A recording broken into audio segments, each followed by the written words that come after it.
ಕೂಡ ಬಾನ್ ಮುಸ್ತಾಕ್ ಅವರಿಗೆ ಆಹ್ವಾನ ಕೊಟ್ಟಿದ್ದಾರೆ. ಆಮೇಲೆ ಅವರಿಂದಲೇ ದಸರಾ ಉದ್ಘಾಟನೆ ಮಾಡಬೇಕು ಅಂತ ಸರ್ಕಾರ ಕೊಟ್ಟಿದ್ದಾರೆ. ಈಗಾಗಲೇ ನಾವು ಬಹಳ ಸ್ಪಷ್ಟವಾಗಿ ಹೇಳಿದ್ದೀವಿ.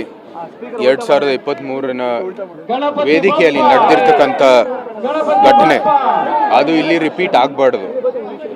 ನಾವು ಈಗಾಗಲೇ ಬಹಳ ಸ್ಪಷ್ಟವಾಗಿ ಹೇಳಿದ್ದೀವಿ. ಅವರ ಕನ್ನಡ ಸಾಹಿತ್ಯಕ್ಕೆ ನೀಡಿರ್ತಕ್ಕಂಥ ಕೊಡುಗೆ ಬಗ್ಗೆ ನಮ್ಗೆ ಯಾವುದೇ ರೀತಿಯ ಭಿನ್ನಾಭಿಪ್ರಾಯ ಇಲ್ಲ. ಮುಸ್ಲಿಂ ಮಹಿಳೆಯರಾಗಿ ಒಂದು ಅವ್ರದ್ದೇ ಆದಂಥ ಧಾರ್ಮಿಕ ಚೌಕಟ್ಟಿನಲ್ಲಿ, ಅವ್ರದ್ದೇ ಆದಂಥ ಧಾರ್ಮಿಕ ಸ್ಥಳದಲ್ಲಿ ಪ್ರವೇಶ ಇಲ್ಲದೇ ಇರ್ತಕ್ಕಂಥ ಒಂದು ವ್ಯವಸ್ಥೆಯಲ್ಲಿ ಇವತ್ತು ಧಾರ್ಮಿಕ ಒಂದು ವ್ಯವಸ್ಥೆಯಲ್ಲಿ ಬಂದು ಅವ್ರಿಗೆ ಅತ್ಯಂತ ಒಂದು ಒಳ್ಳೆಯ ರೀತಿಯಲ್ಲಿ ಸ್ವಾಗತ ಮಾಡ್ತಾ ಇರೋದು ಭಾರತೀಯ ಧರ್ಮದ ಒಂದು ಬಹುತ್ವದ ಒಂದು ಭಾವನೆ.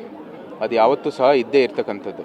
ನಾವು ಆಗಲೇ ಹೇಳಿದ್ವಿ, 2023 ವೇದಿಕೆಯಲ್ಲಿ ನಡೆದಿರುವಂಥದ್ದು ಘಟನೆ ಇಲ್ಲಿ ಅದು ರಿಪೀಟ್ ಆಗಬಾರ್ದು ಅಂತ ಬಹಳ ಸ್ಪಷ್ಟವಾಗಿ ಹೇಳಿರ್ತಕ್ಕಂಥದ್ದು. ಸ್ಪಷ್ಟೀಕರಣ ಕೊಟ್ಟು ಬರಲಿ ಅಥವಾ ಕ್ಷಮೆ ಕೇಳಲಿ ಅಥವಾ ವಾಪಸ್ ತೆಗೆದುಕೊಳ್ಳಿ ಅಂತ ಅದು ಯಾವುದೂ ಆಗಲಿಲ್ಲ. ನಾವು ನಮ್ಮ ವಿರೋಧವನ್ನು ವ್ಯಕ್ತಪಡಿಸಿದ್ವಿ.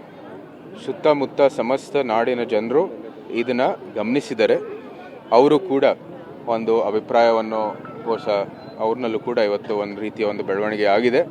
ಅವರು ಕೂಡ ನೋಡ್ತಾ ಇದ್ದಾರೆ. ಆ ತಾಯಿ ಚಾಮುಂಡೇಶ್ವರಿನೂ ಕೂಡ ಇದೆಲ್ಲಕ್ಕೂ ಕೂಡ ನೋಡ್ತಾ ಇದ್ದಾಳೆ. ಬಹುಶಃ ಅದಕ್ಕೆ ಆದಂಥ ಒಂದು ರೀತಿ ಮುಂದೆ ಭವಿಷ್ಯದಲ್ಲಿ ಕ್ರಮವನ್ನು ತಗೋರ್ತಾರೆ. ಈ ನಾಡಿನ ಸಮಸ್ತ ಜನರು ಸಹ ಅವರೇ ಒಂದು ರೀತಿಯ ಒಂದು ಕ್ರಮವನ್ನು ತಗೋತಾರೆ.